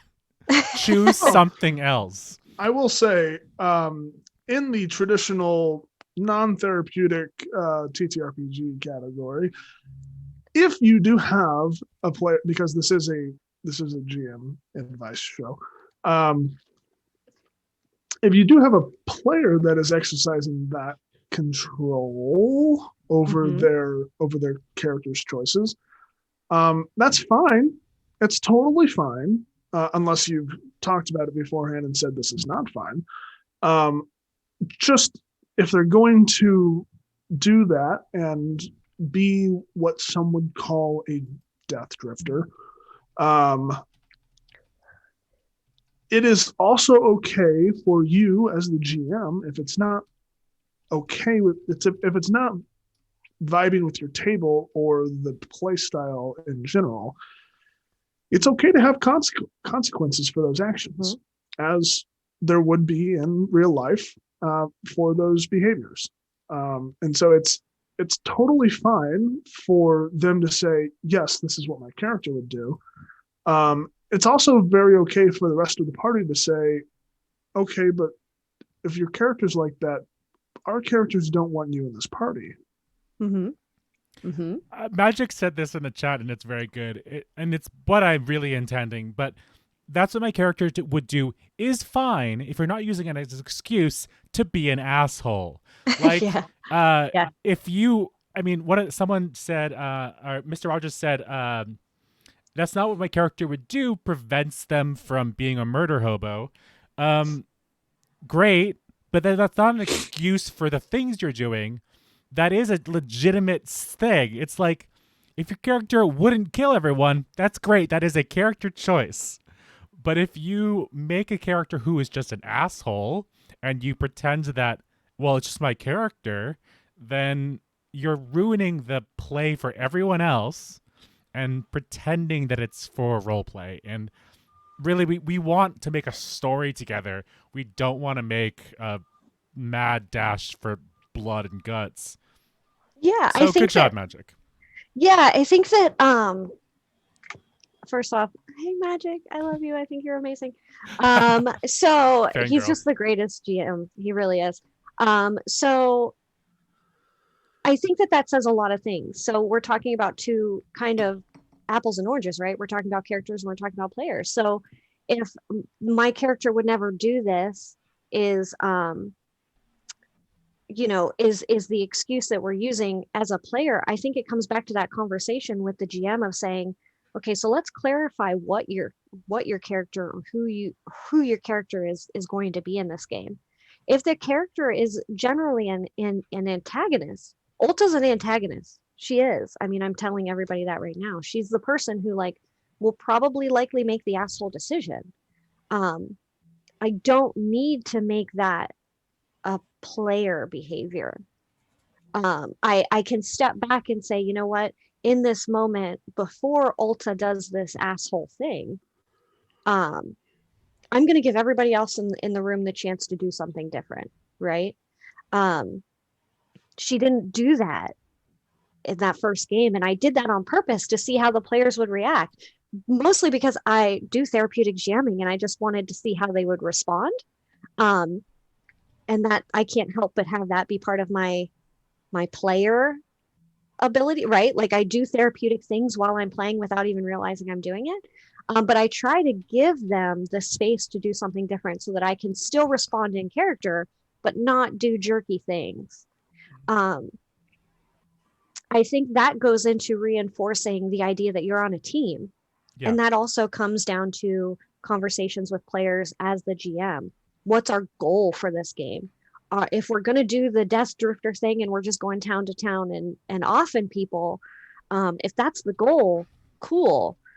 But there's going to be consequences to that. If there's other goals to this game, we need to be talking about that because your character isn't aligning with those goals. And if it's not the character aligning, maybe it's the player who's not aligning, and maybe the player isn't right for the game. And that's okay. There are a lot of campaigns, like I'll use Curse of Strahd as an example for myself. Me as a player could not handle it. Couldn't do it. Couldn't do it. I would be making decisions based on personal emotions because of the content of the game and because of, the goals of the game and the whole 9 yards. But I know I could create a character that would survive. Right. But I'd have to do some probably really awful things to make it happen. and that in and of itself is not something, some people choose to do that. And I don't know that there's like right or wrong in any of this. I think it just reinforces the idea that you and your GM should really be consistently communicating. And they should be checking in with you, not therapeutically, but just like, hey, what was up with that? When you said or did that thing, like, you're saying that it was your character, but what I've seen from your character is this, this, and this. Right. And they can be an antagonist within the party and not be the player being a jerk. Those are very different, but it ultimately needs addressed, I think, if it becomes problematic. Right. And that's familiarizing yourself with that conflict resolution and like, how can we get you as the player on the same page as the rest of the team? Yeah. One last comment before we are getting to the point where the show is going to wrap up. I have one more topic I'd like to talk about because it's very important to me. But one person that I think does an incredible job of separating the antagonistic qualities of the character from the actual intent of the player is Noir Enigma, who does an incredible antagonistic character. And if you haven't seen, if you don't know what I'm talking about, go watch the Harper's holiday episode from this past week. Because, oh my gosh, just so many antics caused by disrespecting the enemies. No, I mean characters, definitely Cole, but I know Noir, like for instance, the difference between Noir's Harper's characters and the Bard's Refrain character is night and day, and he plays just amazing, and his Curse of Strahd character as well. And so being able to have that kind of range of emotion and the ability to create such depth in those characters while also having that range of, okay, I'm either going to be the protagonist or the antagonist here, and he does an incredible job. But the last thing I want to talk about before we close out today is character death. Yeah. Okay. Yeah. It's a heavy topic. It is a very heavy topic, but it's an important one to talk about. And I think we've talked about it a little bit in TPK in general. Obviously, we've had character death in TPK. I don't want to spoil anything for anyone that's watching through TPK's content or anything like that, but we have had character death, and it has been traumatic at points. And so we all have our different coping mechanisms, but it affects the players, it affects the GM, it affects the viewers, all in different ways. And Chrissy, how would you say um, I know you kind of have that difference in play style a little bit with therapeutic games. How would you address it, character death specifically in a therapeutic game? And I'm assuming that there is times where that's probably the focal point of the game is death. So Yes. how would you go about addressing that? So, to be completely candid, in games and therapeutic or not, I've had players intentionally die where that was their intention, where they knew the end game needed to be one thing, so they participated accordingly and completed a like a death in some way, shape, or form. Um, and in game, it's important to have those moments of continuing to take space for it, right?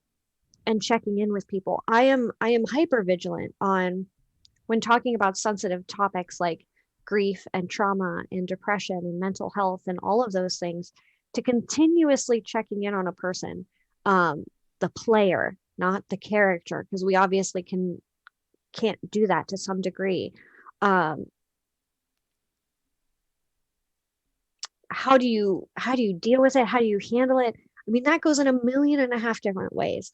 My first advice, or I guess I hate using the word advice, but my first suggestion for anybody who would experience anything like that, it's the idea that um, that you have to be gentle with yourself. So I think there's a difference between I'm gonna your character has participated in A, B, C, or D behavior, and now there are consequences, and your character dies from that, right? That's a little bit different. When we talk about a persistent campaign, I'll use Harper's as an example. And if there are deaths in that campaign, um, now you've been with that character for a year, almost exactly to the date. You have formed relationships. You have done A, B, C, or D. That's a little bit different. And I start with just checking in with them. I also check in with them after games regularly. Um, I do a lot of communicating as a therapeutic GM and a GM in general. I think it's really important. Um, in game, to some degree, and I think Luca did this pretty good in a couple of the Harper's games where we had some experiences. You just keep it moving.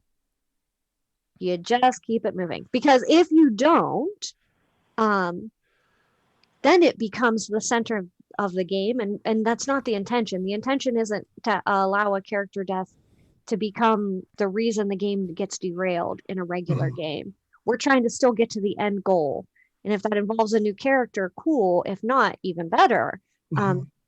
But you just continue to move through that, and then as players process it, um, and then allow characters to go back and handle it however they do. I think that's what I was really getting at when I said if there is a character death, I want it to be dramatically important.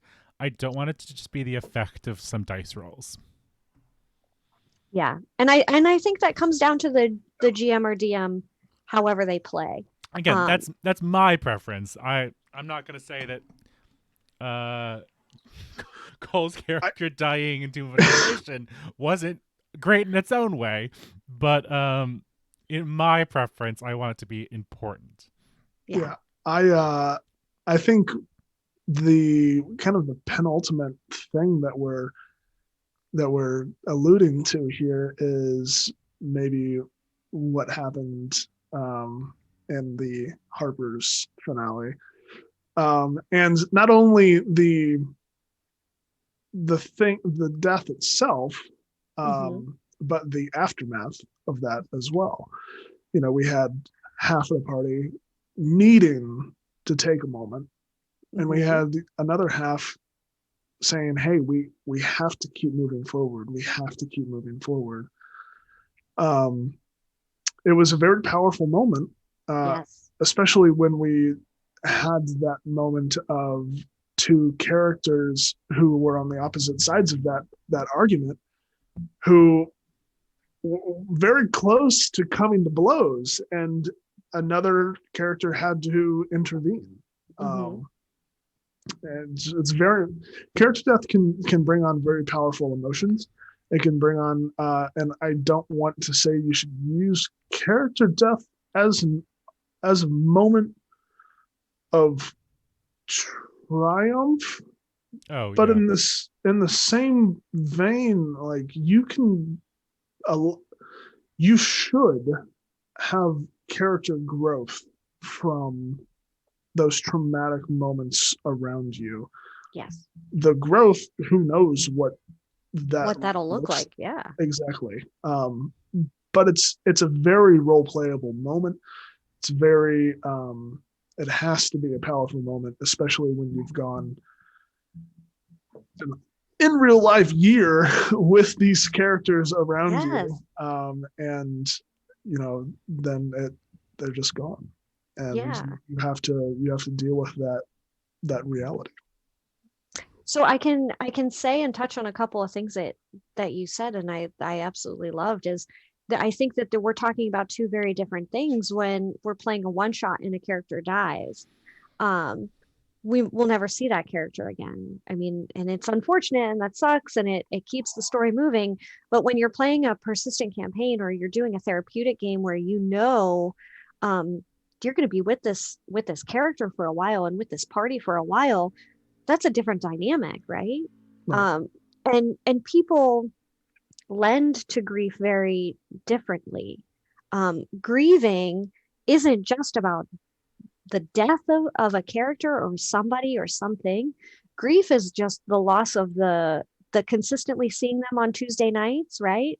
The conversations that you had in between the games, the downtime RP, it's lending to getting to know people outside of the game. Suddenly, you have friends, and those friends, while we still see each other in the TPK Discord, it's like, well, wait a second, I saw them every other Tuesday for a year straight, pretty much. And now that's going to look different here soon. And grieving is not just somebody dying, it's the loss. So the loss of the storyline, the loss of the people within that storyline, not knowing that there are some things that you're never going to get answers to. I think everybody we'll use Harper's as that example.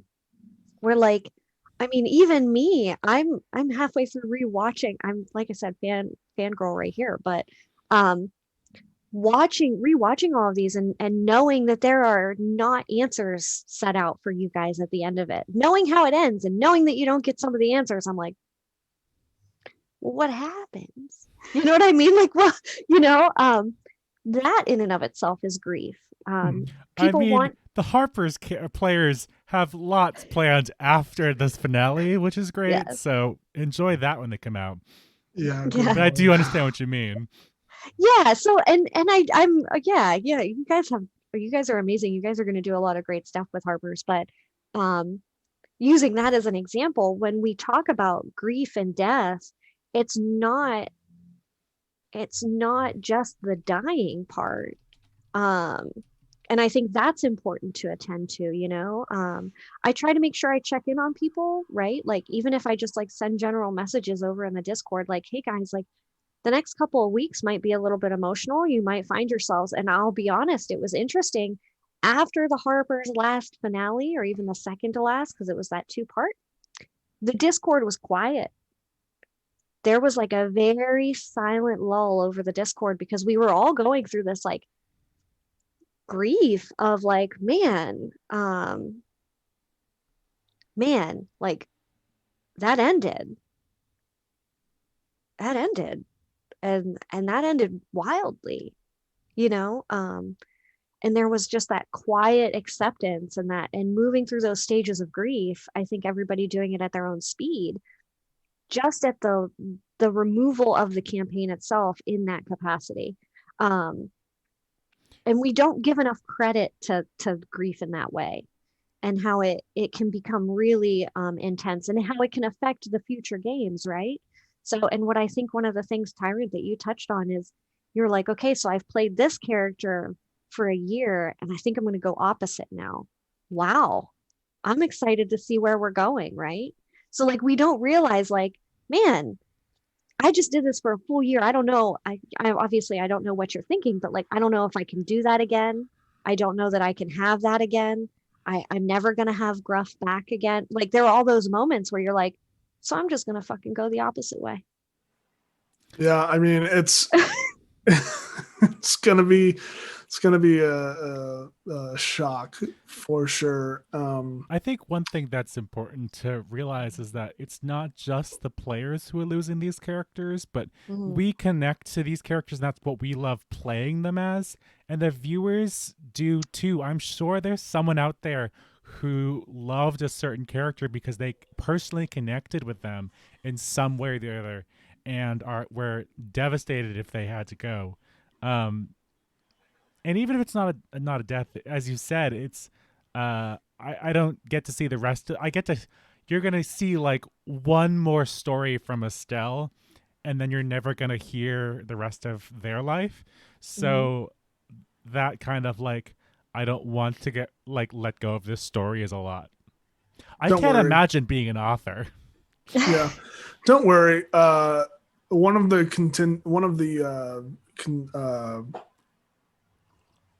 requirements I had for joining Harper's season 2 was I'm forcing Luca to throw in cameos of season 1 characters every now and then. So Yes. don't worry. I'm sure we'll see some of the old stock. Um, but yes, character death is probably one of the most traumatic things that can happen in a TTRPG game. And thank you, Chrissy, for giving your insight on all of that and everything else we've talked about today. It was a pleasure having you on. Oh, thanks for having me. This was great. I would, this is like, this is my bread and butter. I could talk about this for hours. Christy, when can I be in one of your games? Doesn't have to be a therapeutic game. Just I want to be your player right now. Yeah. So, hopefully, fingers crossed, I'm getting this new setup, for, I'm working with any number of people in the Discord on monitors and computers and the whole nine yards.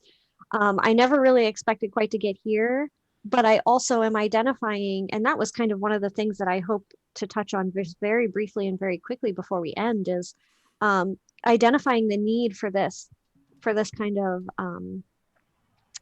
therapeutic aspect of role playing games on on a streaming network, in discords, and understanding that like content creators are important.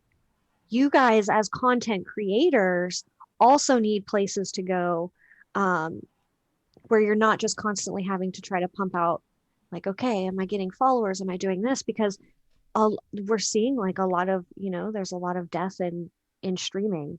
um, so being able to set myself up in a way where I can kind of like be a GM for a game that might address, a lot of grief issues for other GMs, right? Or just having a place where GMs specifically can go and be like, okay, I just need to shut my brain off and I can't content create. I need somebody to do that for me. And to some degree, I think TPK does that. Like you guys all play in each other's games in the whole nine yards, but I'm Yep. hoping to be able to step into that role a little bit more. Um, GMing games, running games, doing the whole nine yards, whether it's on stream or not, because I think that also would be cool is to do some off stream games where we're just checking in with each other, Absolutely. uh, and stepping into one of those roles when, TPK apps open up to do that. And I have the ability to. You guys will have to teach me all about whatever the hell slobs is, though. Because I've been Well, hearing It's about it for months fine. now and I have no It's idea. really it's yeah. fine. I mean, It's totally fine. it would be an interesting thing to have an off screen. I know our viewers probably don't want to hear this, but an off screen TPK kind of getaway game. You know, Yeah. it'd be interesting to see how everybody plays when they're not being watched. You know. Right. Yeah, there's a difference there. And I think that being mindful and attending to some of that is important to you guys too. I want to validate like what you guys are doing at TPK and what we're doing in TPK. I know I'm not necessarily like a content creator, I'm more of a player, but when you guys get behind that screen and you start running games and you're um, creating these huge lives and these stories and these all of this important stuff, and people are coming to you to watch that, um, experience that like tired, exhausted, like I'm not gonna, I know that I've experienced it like, oh man, I've got that game tonight and I have to prep for it and I am just burnt out or or exhausted or compassionately fatigued or whatever that looks like. Giving you guys a space to be able to have a place to go would be awesome. I always open myself up to inboxes in Discord. I check on people all the time and people check in with me and I appreciate it. So um, hopefully with a better computer setup, I'll be able to help with that more. Absolutely. And in 2025 when we have TPK HQ, we can just move out there and we can just step into your office. Well, that's a really fast Absolutely. schedule there, Tyrant. Hey, you know what? You can at me. Just at me in 2025. We'll We're see. We're still waiting on that coffee sponsor. Hey, you know what? It's fine. We're gonna get there. Again, thank you, Chrissy. Proper, thank you for coming and helping today. It was very appreciated. Of course. You guys want to just go around one more time and do your sign off, say what you're going to be in the next week or two. What am I? You want me to go first? A lot. Yeah, I'll go first. My name is Proper Nerdy. I was so happy to join you guys today. Thank you for having me. Hopefully you'll see me again soon. My next game is going to be Cole Robbie's Sherlock Investigations. While I'm playing a new character who I'm rather excited for, even though I can't do her accent in the slightest. So we'll see how that goes. And then I think the only other game I'm in is Tomb of Annihilation and Harper's. I'm doing the very last Harper's wintertime special event, so that's be very exciting. I don't know what character I'm playing because I thought I was playing Estelle, but I guess I'm not. So that's fun. I should figure that one out at some point. You can also, as I mentioned earlier, I run a baking podcast called Hats Off to Bake Off, an amateur baking podcast. HatsOffToBakeOff.com and HotBoPod everywhere else. It's a lovely podcast where we talk about the Great British Baking Show, and I bake a lot, and baking is sort of a therapy for me. It's also rather stressful because things go wrong all the time. But other than that, it's lovely, and I love giving my bakes to people and sharing that skill with everyone around me. So I hope you had a lovely night. Jeez, I'm crow.